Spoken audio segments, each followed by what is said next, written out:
ಉತ್ತರ ಕನ್ನಡದಲ್ಲೂ ಅಷ್ಟೇ ಮಳೆಯಿಂದ ಗುಡ್ಡ ಕುಸಿತ ಆಗ್ತಾ ಇದೆ ಅನ್ನೋದ್ರ ಡೀಟೇಲ್ಸ್. ಕುಮಟಾ ತಾಲೂಕಿನ ಮುಸುಗುಪ್ಪ ಬಳಿ ಗುಡ್ಡ ಕುಸಿತ ಸಂಭವಿಸಿರೋದ್ರ ಮಾಹಿತಿ ಸಿಗ್ತಾ ಇದೆ. ರಸ್ತೆಗೆ ಭಾರೀ ಗಾತ್ರದ ಬಂಡೆಕಲ್ಲೇ ಉರುಳಿದೆ. ಗುಡ್ಡ ಕುಸಿತದ ಹಿನ್ನೆಲೆಯಲ್ಲಿ ರಸ್ತೆ ಸಂಚಾರವನ್ನು ಸಂಪೂರ್ಣವಾಗಿ ಬಂದ್ ಮಾಡಲಾಗಿದೆ ಅನ್ನೋದ್ರ ಮಾಹಿತಿ ಸಿಗ್ತಾ ಇದೆ. ವಿಜುವಲ್ಸ್ ಅನ್ನು ಗಮನಿಸ್ತಾ ಇದ್ದೀರಾ ನೀವು. ಸೊ ಯಾವ ಪ್ರಮಾಣದಲ್ಲಿ ಮಣ್ಣಿನ ಜೊತೆಗೆ ಬೃಹದಾಕಾರದ ಕಲ್ಲು ಬಂಡೆಕಲ್ಲು ಕೂಡ ಬಿದ್ದಿದೆ. ರಸ್ತೆ ಸಂಚಾರ ಕಂಪ್ಲೀಟ್ ಆಗಿ ಬಂದ್ ಆಗಿದೆ. ಕುಮಟಾ ಇರ್ಬೋದು, ಶಿರಸಿ ಈ ಭಾಗದಲ್ಲೆಲ್ಲ ನಿರಂತರವಾಗಿ ನಾವು ಕಳೆದ 2-3 ದಿನಗಳಿಂದ ಕೂಡ ಗುಡ್ಡ ಕುಸಿತಾ ಇರೋದು, ರಸ್ತೆ ಸಂಪರ್ಕ ಬಂದ್ ಆಗ್ತಾ ಇರೋದು, ರಾಷ್ಟ್ರೀಯ ಹೆದ್ದಾರಿ ಮೇಲೆ ಮಣ್ಣು ಬಿದ್ದಿರೋದೆಲ್ಲ ನೋಡ್ತಾ ಇದ್ದೀವಿ. ಕಳೆದ ವರ್ಷ ನಿಮ್ಗೆ ನೆನಪಿರ್ಬೋದು, ಉತ್ತರ ಕನ್ನಡದ ಶಿರೂರಿನಲ್ಲಿ ಗುಡ್ಡ ಕುಸಿತದ ಹಾನಿ ಯಾವ ಮಟ್ಟಕ್ಕಾಗಿತ್ತು. ತಿಂಗಳಾನ್ಗಟ್ಟಲೆ ಡೆಡ್ ಬಾಡಿಗಳು ಸಿಕ್ಕಿರಲಿಲ್ಲ. ಕಾಳಿ ನದಿಗೆ ಡೈರೆಕ್ಟ್ ಆಗಿ ಆ ಮಣ್ಣು ಆ ಭಾಗದಲ್ಲಿದ್ದಂಥ ಅಂಗಡಿಗಳ ಸಮೇತ ವಾಹನಗಳ ಸಮೇತ ಹೋಗಿತ್ತು. ಈಗಲೂ ಅದೇ ಆತಂಕ ಪಾಪ ಜನರಿಗೆ. ಮೇನ್ ಕಾರಣ ಇಲ್ಲೂ ಅಷ್ಟೇ, ರಾಷ್ಟ್ರೀಯ ಹೆದ್ದಾರಿ ಪ್ರಾಧಿಕಾರ ಕಾಮಗಾರಿಗಳ ಹೆಸರಲ್ಲಿ ಬೇಕಾಬಿಟ್ಟಿಯಾಗಿ ಭೂಮಿಯನ್ನು ಅಗೆದಿದೆ.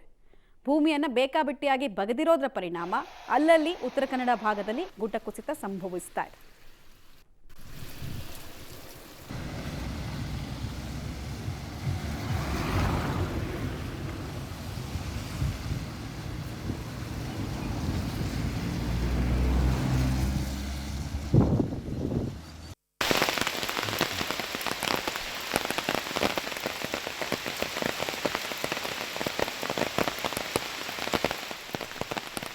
ಡೀಟೇಲ್ಸ್ ಕೊಡ್ತಾರೆ ನವೀನ್ ಸಾಗರ್.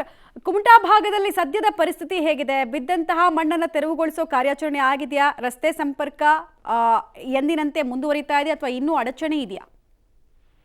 ಮುರೂರು ಮುಸುಗುಪ್ಪ ರಸ್ತೆ ಏನ್ ನಿನ್ನೆ ರಾತ್ರಿಯಲ್ಲಿ ಕಲ್ಲು ಬಂಡೆ ಬಿದ್ದು ಸಂಪೂರ್ಣವಾಗಿ ಆ ಭಾಗದಲ್ಲಿ ರಸ್ತೆ ಸಂಪರ್ಕ ಕಡಿತವಾಗಿತ್ತು. ಆದ್ರೆ ಆ ಭಾಗದಲ್ಲಿ ಈಗ ಸದ್ಯಕ್ಕೆ ಇನ್ನೂ ಮಣ್ಣುಗಳನ್ನ ತೆಗಿಲಿಲ್ಲ. ಯಾಕಂದ್ರೆ ದೊಡ್ಡ ದೊಡ್ಡ ಕಲ್ಲು ಬಂಡೆಗಳು ಆ ಭಾಗದಲ್ಲಿ ಬಿದ್ದಿದೆ. ಮಳೆ ಕಳೆದ 3-4 ದಿನದಿಂದ ಕುಮಟಾ ಭಾಗದಲ್ಲಿ ಅತಿ ಹೆಚ್ಚು ಬಿದ್ದಿತ್ತು.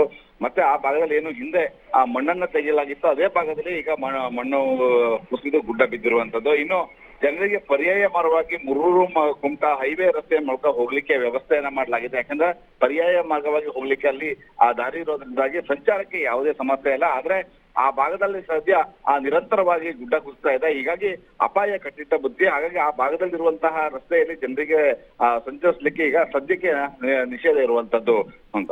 ರೈಟ್, ಥ್ಯಾಂಕ್ ಯು ನವೀನ್ ತಮ್ಮ ಎಲ್ಲ ಮಾಹಿತಿಗೆ. ಉತ್ತರ ಕನ್ನಡ ಜಿಲ್ಲೆನಲ್ಲೂ ಕೂಡ ಗುಡ್ಡಗಾಡು ಪ್ರದೇಶದಲ್ಲಿ ಈ ತರದ ಸಮಸ್ಯೆಗಳು ಆಗಾಗ್ಗೆ ನಡೀತಾ ಇರುತ್ತೆ. ಆಮೇಲೆ ಗುಡ್ಡ ಕುಸಿತ ಆಗತ್ತೆ ಈ ಪ್ರದೇಶದಲ್ಲಿ ಅಂತ ಸೈಂಟಿಸ್ಟ್ಗಳು 40ಕ್ಕೂ ಹೆಚ್ಚು ಪ್ರದೇಶವನ್ನು ಮಾರ್ಕ್ ಮಾಡಿದ್ದಾರೆ.